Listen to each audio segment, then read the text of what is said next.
آپ اپنی نگرانی میں کلب بنوائیں یا کوئی بنایا کلب خرید لیں، یہ آپ کی مرضی پر ہے۔ ہمیں معلوم ہے کہ کلب جیسے معاملات میں آپ بے حد اصول پسند ہیں۔ عمران نے کہا، آپ بے فکر رہیں، آپ کا $1 بھی ضائع نہیں ہو جائے گا۔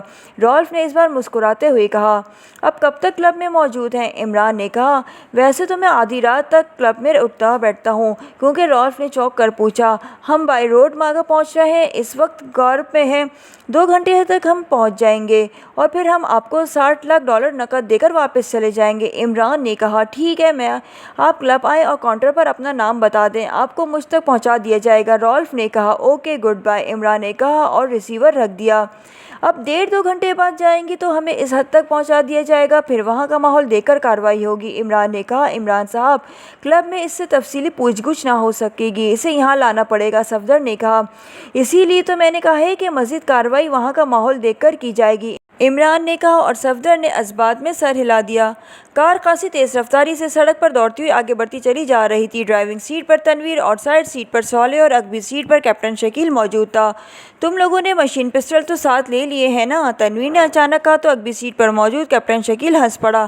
کیا ہوا؟ تم کیوں ہنس رہے ہو؟ تنویر نے برا منہ بنانے والے انداز میں کہا، پہلے تم عمران کو کہہ رہے تھے کہ وہ تمہیں اور ہمیں بچہ سمجھ کر نصیحتیں شروع کر دیتا ہے، اب تم ہی ہمیں بچہ سمجھ رہے ہو کہ ہم نے مشین پسٹل ساتھ لی ہیں یا نہیں؟ بالکل اسی طرح جیسے بزرگ بچوں سے اسکول جاتے ہوئے پوچھتے ہیں کہ قلم ولم بستے میں رکھ لیے ہیں یا نہیں، کیپٹن شکیل نے کہا۔ تو اس بار تنویر بھی بے اختیار ہنس پڑا۔ صالح بھی ہنس رہی تھی۔ واقعی تمہاری بات درست ہے، اصل میں میرا انداز اور ہے، اور تم لوگ عمران کے انداز کے ہی عادی ہو کہ بس باتیں ہی کیے جاؤ، جاسوسی کرتے رہو، پوچھ گچھ کرتے رہو، فون پر سارے کام سر انجام دیتے رہو۔ ایسے انداز میں کارروائی کے لیے ظاہر ہے اسلحے کی ضرورت ہی نہیں پڑتی، اس لیے میں پوچھ رہا ہوں۔ تنویر نے اپنی بات کی باقاعدہ وضاحت کرتے ہوئے کہا، تمہاری بات درست ہے، لیکن جب عمران تمام چھوٹی بڑی معلومات حاصل کر کے ایکشن میں آتا ہے تو پھر ایک وکٹری سے ہمکنار ہونے کے لیے کوئی نہیں روک سکتا، کیپٹن شکیل نے کہا۔ تنویر، ایکشن سے وہ کچھ حاصل کرتا ہے جو عمران گفتگو سے حاصل کرتا ہے۔ اصل میں عمران پر پوری ٹیم کی ذمہ داری ہوتی ہے، اس لیے وہ بے حد محتاط ہو کر آگے بڑھتا ہے، صالح نے کہا۔ یہی احتیاط تو بور کر دیتی ہے، ایکشن اپنے راستے خود بناتا ہے اور عمران بیٹھا راستے ڈھونڈتا رہتا ہے، تنویر نے جواب دیتے ہوئے کہا۔ اب دیکھو، تم نے کار لی اور چل پڑے، جبکہ عمران ایسا نہیں کرے گا، وہ رالف کے کلب فون کرے گا، رالف کی موجودگی کو کنفرم کرے گا اور پھر وہ جگہ تلاش کرے گا جہاں اس وقت رالف موجود ہوگا اور پھر وہ وہاں ریڈ کرے گا، کیپٹن شکیل نے کہا۔ نہیں ہوگا تو نہ ہو، جہاں ہوگا وہاں پہنچ جائیں گے، تنویر نے بڑے لاپرواہ لہجے میں کہا، اور اس کے ساتھ ہی اس نے کار کو سائڈ پر موڑا۔ 2 منزلہ بلڈنگ پر رائل کلب کا بورڈ موجود تھا۔ پھاٹک سے اندر لے جا کر تنویر نے کار کو ایک بار پھر موڑا اور ایک سائڈ پر موجود وسیع پارکنگ کی طرف لے گیا۔ پارکنگ میں رنگ برنگی کاروں کا جیسے میلہ لگا ہوا تھا، کیونکہ شام ہو رہی تھی اور کلب کا وقت تقریباً شروع ہو رہا تھا۔ تنویر، صالح اور کیپٹن شکیل کار سے نیچے اترے تو تنویر نے کار لاک کی۔ اسی لمحے ایک سیاہ فام نوجوان دوڑتا ہوا آیا، اس نے ایک کارڈ تنویر کو دیا اور دوسرا کارڈ پر لگایا ہوا واپس مڑ گیا۔ رکو، تنویر نے کہا۔ یس سر، حکم سر، نوجوان نے مڑ کر انتہائی مؤدبانہ لہجے میں کہا۔ مسٹر تموتی کلب میں ہیں؟ تنویر نے اس سے پوچھا۔ یس سر، ابھی 10 منٹ پہلے آئے ہیں۔ اب میں جاؤں؟ نوجوان نے کہا، اور تنویر نے سر ہلاتے ہوئے تیزی سے مڑا اور دوڑتا ہوا آگے بڑھ گیا۔ جو کام عمران نے 10 فون کر کے معلوم کرنا تھا وہ ایک لمحے میں معلوم کر لیا، تنویر نے کہا۔ تو کیپٹن شکیل اور صالح مسکرا دیے۔ ہاں، میں داخل ہو کر وہ کاؤنٹر کی طرف بڑھتے چلے گئے۔ ہال آدھے سے زیادہ بھرا ہوا تھا، لیکن وہاں موجود مرد اپنے انداز سے جرائم پیشہ افراد لگتے تھے۔ عورتیں بھی کافی تعداد میں تھیں اور وہ بھی اس انداز سے ہنس بول رہی تھیں جیسے اخلاقیات نام کی کوئی چیز ہی نہیں اس دنیا میں۔ صالح ایکریمین میک اپ میں تھی، اس لیے جینس کی پینٹ اور شرٹ پہنی ہوئی تھی جس پر براؤن لیدر کی لیدر جیکٹ تھی۔ جیسے ہی وہ ہال میں داخل ہوئے، وہاں ہال میں مردوں کی نظریں جیسے صالح پر جم سی گئی تھیں، کیونکہ وہاں تمام لوگ سیاہ فام تھے، عورتیں اور مرد بھی، جبکہ صالح اور اس کے ساتھی ایکریمین نظر آ رہے تھے۔ ابھی انہوں نے کاؤنٹر کی طرف کچھ فاصلہ طے کیا تھا کہ ایک گینڈے نما سیاہ فام بجلی کی سی تیزی سے اٹھا اور اس طرح کوئی عقاب اپنے شکار پر چمٹتا ہے، اس طرح اس کے قریب سے گزرتے ہوئے صالح پر جھپٹ مارا۔ صالح اس طرف دیکھ ہی نہ رہی تھی، اس لیے اسے معلوم ہی نہ ہو سکا کہ کوئی اس پر جھپٹ رہا ہے، اور وہ سیاہ فام صالح کو جھپٹ کر اٹھانے میں کامیاب تو ہو گیا، لیکن دوسرے لمحے اس کی چیخ سے ہال گونج اٹھا اور صالح اچھل کر ایک طرف جا کھڑی ہوئی۔ سیاہ فام آنکھوں پر دونوں ہاتھ رکھ کے دہرا ہو گیا تھا، کیونکہ صالح نے اس کی دونوں آنکھوں میں انگلیاں گھسیڑ دی تھیں، جس کی وجہ سے اس گینڈے نما سیاہ فام کی واقعی یہ حالت ہو رہی تھی۔ ابھی اس کی چیخ گونج ہی رہی تھی کہ فائرنگ کی ترتراہٹ سے ہال گونج اٹھا اور دہرا ہوا سیاہ فام ایک دھماکے سے پش کیبل فرش پر جا گرا اور چند لمحے تڑپنے کے بعد ساخت ہو گیا۔ اس کی دونوں آنکھیں شدید زخمی نظر آ رہی تھی۔ یہ فائرنگ تنویر کی طرف سے ہوئی تھی۔ خبردار، اگر کسی نے کوئی حرکت کی تو پورے کلب کو بموں سے اڑا دیں گے، تنویر نے فائرنگ کرتے ہوئے چیخ کر کہا، لیکن ابھی اس کا فکر ختم ہی ہوا تھا کہ ہال میں ایک بار پھر فائرنگ تڑاک کی انسانی چیخوں سے گونج اٹھا۔ یہ فائرنگ کیپٹن شکیل کی طرف سے ہوئی تھی۔ دو مسلح آدمی ہال کے سامنے والی دیوار کے ساتھ کھڑے ہوئے تھے اور انہوں نے تنویر، کیپٹن شکیل اور صالح کی طرف گنیں سیدھی کر دی تھی، اور اگر کیپٹن شکیل بروقت فائرنگ نہ کرتا تو یہ تینوں لازماً ہرٹ ہو جاتے۔ رک جاؤ، کوئی فائرنگ نہ کرے۔ اچانک سائیڈ گلی سے ایک لمبے قد اور بھاری جسم کا سیاہ فام چیختا ہوا نمودار ہوا۔ اس نے دونوں ہاتھ اٹھا کر مزید مسلح افراد کو فائرنگ سے روک دیا تھا۔ کون ہو تم اور کیوں تم نے یہاں فائرنگ کی ہے؟ اس نے مڑ کر قریب کھڑے تنویر سے بڑے بدمعاشانہ انداز میں پوچھا تو تنویر کا بازو بجلی کی سی تیزی سے گھوما اور تھپڑ کی آواز سے ارد گرد کا ماحول گونج اٹھا۔ وہ آدمی زوردار تھپڑ کھا کر بے اختیار 2 قدم پیچھے ہٹتا چلا گیا۔ وارنر برادرز سے پوچھ رہے ہو کہ ہم کون ہیں؟ ہم ایکریمیا کے راکٹ برادرز ہیں۔ ہمارے نام سے ایکریمیا کی تمام ریاستیں کانپنے لگتی ہیں اور تم ہم سے پوچھ رہے ہو کہ ہم کون ہیں؟ اور سنو، تھپڑ اس لیے مارا ہے کہ تم ٹموتی کے ملازم ہو، ورنہ گولی مار دیتا۔ ہم ٹموتی سے ملنے آئے ہیں، لیکن یہاں کسی نے جبراً ہماری لیڈی کو اٹھا لیا ہے۔ کوئی ہم پر فائر کھول رہا تھا۔ ایسا ہوتا ہے ٹموتی کے کلب میں؟ بولو، تنویر نے انتہائی گونجدار لہجے میں کہا، جبکہ وہ آدمی جس پر تھپڑ کھایا تھا گال پر ہاتھ رکھ کے بڑی کینہ زور نظروں سے تنویر اور اس کے ساتھی کو دیکھ رہا تھا۔ ہال میں جیسے موت کسی خاموشی طاری تھی۔ تم نے باس ٹموتی کا نام لے کر اپنی زندگیاں بچا لی ہے، ورنہ اب تک تمہاری لاشیں گٹر میں پڑی تیر رہی ہوتی۔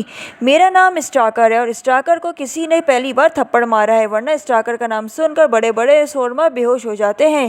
اس آدمی نے یکلک تیز لہجے میں بولتے ہوئے کہا، تم مؤدب ہو کر بھی پوچھ سکتے تھے۔ تم نے وارنر برادر کے سامنے بدمعاشی کا مظاہرہ کیا ہے اور تم بھی ٹموتی کی وجہ سے زندہ ہو۔ تنویر نے اس سے بھی زیادہ تیز لہجے میں جواب دیتے ہوئے کہا، آؤ میرے ساتھ، میں تمہیں باس تک پہنچا دوں۔ اسٹاکر نے کہا اور واپس مڑ گیا، لیکن انتہائی تیزی سے وہ واپس مڑا اور اس نے بجلی کی سی تیزی سے تنویر کے منہ پہ تھپڑ مارنے کی کوشش کی، لیکن تنویر کو شاید پہلے سے اندازہ تھا کہ اسٹاکر کا کینہ پروا آدمی ہے، اس لیے وہ سب سے پہلے سامنے بدلہ لینے کی کوشش کرے گا۔ چنانچہ وہ بجلی کی تیزی سے پیچھے ہٹتا اور اسٹاکر کا بازو گھوم گیا، اور بازو کی سی تیزی سے گھومنے کی وجہ سے اسٹاکر خود بھی مڑ گیا تھا۔ ابھی اس کا جسم روکا ہی نہ تھا کہ کیپٹن شکیل کا بازو گھوما اور اسٹاکر کی گردن کے نچلے حصے پر اس کی کھڑی ہتھیلی کا ضرب پڑی اور بھاری جسم کا مالک اسٹاکر چیختا ہوا پہلو کے بل نیچے جا گرا۔ یہ سب کچھ اس قدر تیزی سے ہوا کہ دیکھنے والے بس پلک جھپکتے ہی رہ گئے۔ اسٹاکر نیچے گرتے جھٹکتے ہی اٹھنے کی کوشش کی، لیکن وہ وہیں پڑا رہا۔ کیپٹن شکیل نے جھک کر اس کی گردن سے پکڑا اور اس طرح گھما کر سائیڈ دیوار پر مارا جیسے بھاری جسم کا مالک ہونے کی وجہ سے کوئی ہلکا سا فٹ بال ہو، لیکن گھوم کر دیوار سے ٹکرانے کے بعد وہ نیچے گرا ضرور، لیکن پھر ایک جھٹکے سے اٹھ کھڑا ہوا اور اس نے بے اختیار ہاتھ گردن کی پشت پر رکھ لیا۔ اگر میں تمہیں ٹھیک نہ کرتا تو تم ساری عمر ایسے ہی پڑے رہ جاتے۔ دنیا کا کوئی ڈاکٹر تمہیں ٹھیک نہ کر سکتا تھا، اس لیے حماقتیں بند کرو اور اپنے باس ٹموتی کے پاس چلو، وہ خود تمہیں جو سزا دینا چاہے دے۔ تم نے وارنر برادرز کا نام سننے کے باوجود ہم پر ہاتھ اٹھانے کی کوشش کی ہے۔ چلو، کیپٹن شکیل نے قراتے ہوئے لہجے میں کہا، ان لاشوں کو گٹر میں ڈال آؤ اور تم میرے ساتھ چلو۔ واقعی کوئی خاص چیز ہے میرے ساتھ، آج سے پہلے کبھی ایسا نہیں ہوا۔ اسٹاکر گردن کو ہاتھ سے مسلسل مسلتے ہوئے کہا اور پھر مڑ کر اس کی طرف بڑھ گیا جدھر سے وہ آیا تھا۔ یہاں سے سیڑھیاں اوپر دوسری منزل پر جا رہی تھیں۔ سائڈ پر ایک لفٹ بھی موجود تھی، لیکن وہ بند تھی۔ اسٹاکر کے پیچھے تنویر، کیپٹن شکیل اور صالح سیڑھیاں چڑھ کر دوسری منزل پر پہنچ گئے۔ یہاں مشین گنوں سے مسلح 2 افراد موجود تھے۔ اسٹاکر ایک دروازے کی طرف بڑھنے لگا۔ میں یہاں کا مینیجر ہوں، یہ میرا آفس ہے، آؤ، مجھے باس ٹموتی سے اجازت لینا ہوگی، اسٹاکر نے کہا اور دروازہ کھول کر اندر داخل ہو گیا۔ تنویر، صالح اور کیپٹن شکیل تینوں اندر داخل ہو، ان کے عقب میں دروازہ خود بخود بند ہو گیا۔ اسٹاکر میز کی سائڈ سے گھوم کر عقبی طرف موجود ریوالونگ کرسی پر بیٹھ گیا، جبکہ تنویر، کیپٹن شکیل اور صالح تینوں سائڈ اور فرنٹ سائڈ کی طرف موجود کرسیوں پر بیٹھ گئے۔ اسٹاکر نے ریسیور اٹھایا اور یکے دیر بعد 3 نمبر پریس کر دیے۔ شاید لاؤڈر کا بٹن اس نے اب پریس کیا تھا، یا وہ پہلے سے ہی پریس تھا کہ دوسری طرف سے گھنٹی بجنے کی آواز سنائی دینے لگی۔ یس، ریسیور اٹھائے جانے کی آواز کے ساتھ ہی ایک خرخت اور بلند آواز سنائی دی۔ اسٹاکر بول رہا ہوں باس، اپنے آفس سے 3 ایکریمین جن میں 2 مرد اور ایک عورت ہے میرے آفس میں موجود ہیں۔ وہ کہہ رہے ہیں کہ وہ ایکریمیا کے معروف وارنر برادر ہیں اور آپ سے ملنے آئے ہیں، اسٹاکر نے مؤدبانہ لہجے میں کہا۔ لے آؤ انہیں، دوسری طرف سے کہا گیا، اور اس کے ساتھ ہی رابطہ ختم ہو گیا تو اسٹاکر نے ریسیور رکھا اور چھت سے ٹکٹ ٹکٹ کی آوازوں کے ساتھ ہی تنویر، کیپٹن شکیل اور صالح تینوں پر